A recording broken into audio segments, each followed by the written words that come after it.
Oke, assalamualaikum warahmatullahi wabarakatuh. Salam sejahtera bagi kita semua. Jumpa lagi bersama Diki Media. Semoga teman-teman dimanapun Anda berada diberi kesehatan dan keberkahan untuk kita semua ya. Dan kali ini saya akan sharing berbagai tips cara trading di broker Indodex agar profit untung konsisten ya. Bagaimana sih caranya ya? Ya mengingat kita mencari pekerjaan itu sulit dan mencari bisnis yang profitable itu sulit. Memang ya trading itu jalan ninja, jalan satu-satunya untuk kita bisa menuju sukses di masa depan bersama trading ya, jual beli aset saham maupun kripto. Karena itu sangat mudah kita lakukan tetapi nggak gampang untuk bisa mencapai sebuah kesuksesan di dunia trading. 90% trader itu gagal dan bangkrut. Jadi kita di sini jangan sampai kita menjadi yang 90% dan kita bisa belajar di sini untuk bisa menjadi 10% yang sukses di dunia trading. Oke, nggak pakai lama ya. Bagaimana sih cara trading di broker lokal seperti Indodex, Pintu, Toko Kripto, Thrift dan broker exchange lainnya yang sudah legal ya, legal resmi yang sudah terregulasi Bapeti dan Kominfo ya. Jadi teman-teman nggak perlu takut dananya itu scam, nggak bisa di WD, itu nggak perlu takut karena di sini udah diawasi oleh pemerintah ya. Oke, di sini ada 5 tips ya. Di sini teman-teman pastinya sudah mempunyai aplikasi eh, exchange lokal ya yang sudah teman-teman sudah lakukan depo, juga sudah melakukan transaksi atau trading di aplikasi tersebut ya. Yang kedua, teman-teman harus menentukan kripto atau koin atau token. Teman-teman bisa lihat di Coin Market Cap di sini paling enggak kita itu memilih untuk yang top 10 ya. Koin 10 teratas ya di Coin Market Cap.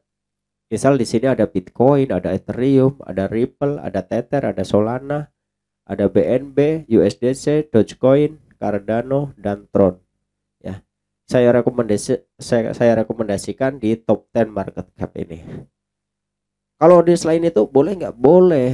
Cuma kalau misalnya yang mempunyai urutan lebih tinggi biasanya itu pergerakannya itu lebih fluktuatif ya. Jadi kalau untuk trading itu kurang bagus ya. Jadi saya sarankan untuk mencari koin atau kripto yang urutan ke 10 maksimal ya. Terus yang ketiga, teman-teman harus melakukan analisa teknikal. Teman-teman harus melakukan analisa di TradingView. Jadi kalau misalnya teman-teman transaksi trading hanya dilakukan di aplikasi tersebut, memang ada channel, ada memang. Tetapi saya rasa teman-teman tidak bisa profit konsisten kalau misalnya teman-teman hanya mengandalkan aplikasi tersebut, jual beli, jual beli, jual beli. Saya rasa itu gambler teman-teman. Jadi kita itu nggak tahu sebenarnya arah kita, dasarnya kita ambil open posisi buy ya, mengambil keputusan buy ya, itu tidak mendasar. Dari mana teman-teman bisa mengambil keputusan tersebut untuk membeli sebuah aset kripto? Jadi bagi saya, teman-teman wajib mengakses TradingView melalui laptop atau PC. Itu wajib. Jadi kalau misalnya teman-teman hanya mengandalkan aplikasi, cuma beli, menurut saya itu gambler teman-teman. Saya sangat tidak rekomendasikan dan saya tidak begitu apa ya. Pokoknya bagi saya trader itu harus mengakses TradingView melalui PC atau laptop. Alasannya apa? Kita tahu di sini pergerakan arah market dari time frame daily 1 jam ya, gerakan market di saat ini secara real time. Bagaimana kita bisa memutuskan kita harus beli, kita harus jual? Di mana? Dasarnya apa? Kita harus punya dasar. Dasarnya di sini. Secara teknik dasar analisa trader itu ada yang namanya teknik standar yang sangat jadi andalan, itu SNR, support resisten. Ini adalah support. Ini support. Salah. Ini supportnya. Support.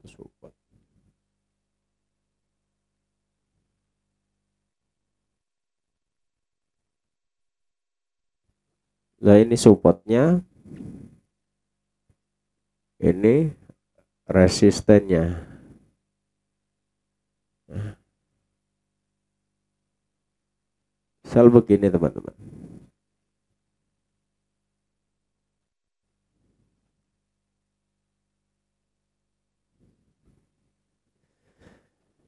Minimal seorang trader itu harus tahu support dan resisten. Support ini lantai, resisten itu atap. Jadi tahu atap dan lantainya itu di mana. Jadi kalau misalnya teman-teman itu tidak mengakses trading view di PC atau di laptop, teman-teman itu nggak tahu struktur market itu posisinya itu lagi di mana, gitu kan. Nah, rumus struktur market di apapun ya, entah itu saham, entah itu forex, entah itu kripto, ya itu sama. Itu pergerakannya itu ya begitu-begitu saja, begini. Support, resisten, support, resisten, support, resisten ya. Ya. Pergerakannya akan begini-begini saja. Naik turun, naik turun, naik turun. Lalu di mana kita harus beli dan di mana harus jual? Ya kita harus membeli itu di area support di sini. Dengan toleransi SL-nya di sini. Paling enggak kita tentukan 1/1 tuh untuk realistis kita TP ya. Misal di sini.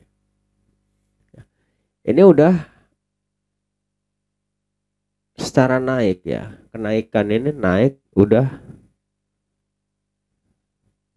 3%.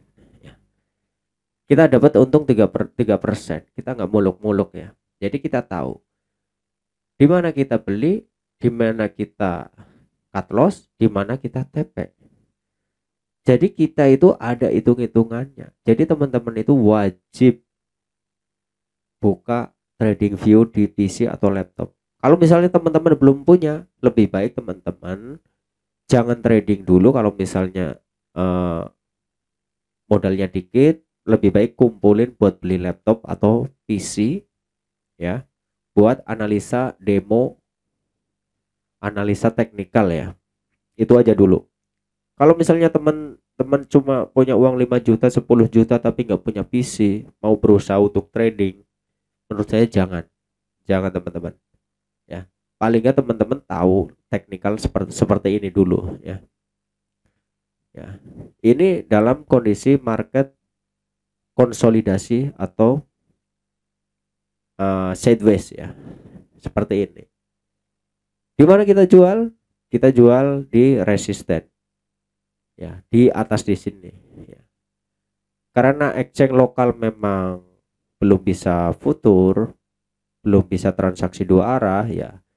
Kita sifatnya itu investasi, beli koin untuk investasi. Karena kita trading berarti untuk scalping jangka pendek ya.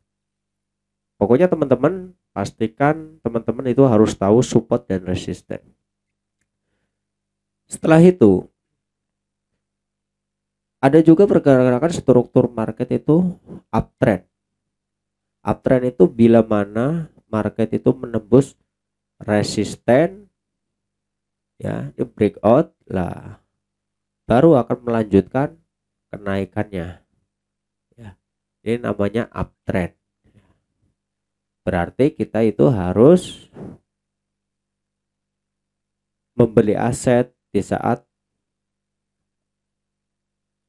nge-breakout, ya, breakout resisten. Kita kalau misalnya untuk swing itu bagus. Kalau misalnya untuk kita membeli open posisi bila resisten tertembus breakout baru kita beli, itu bagus. Tapi kalau misalnya untuk scalping, ya itu bagus kalau misalnya market itu dalam kondisi konsolidasi atau sideways, ya.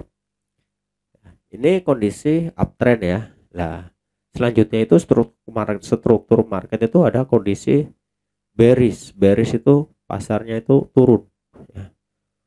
Turun ke sini, ya, just jadi support itu ke break baru dia akan melakukan penurunan.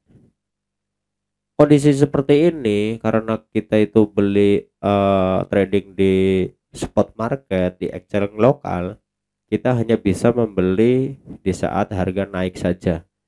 Kalau misalnya support tertembus, kita jangan sekali-kali untuk membeli aset. Ini trennya itu udah tren downtrend atau bearish, ya. Gitu teman-teman. Ya. Jadi teman-teman harus paham, ya, untuk poin nomor 2, ya. Ini nomor 3, ya. Terus selanjutnya yang keempat, teman-teman dalam melakukan open posisi atau membeli aset, kalau misalnya untuk scalping, ya, jangan membeli di saat ada news, ada berita-berita penting. Powell, ya, Powell. Lebih baik kita tunggu dulu setelah berita tersebut diumumkan, ya.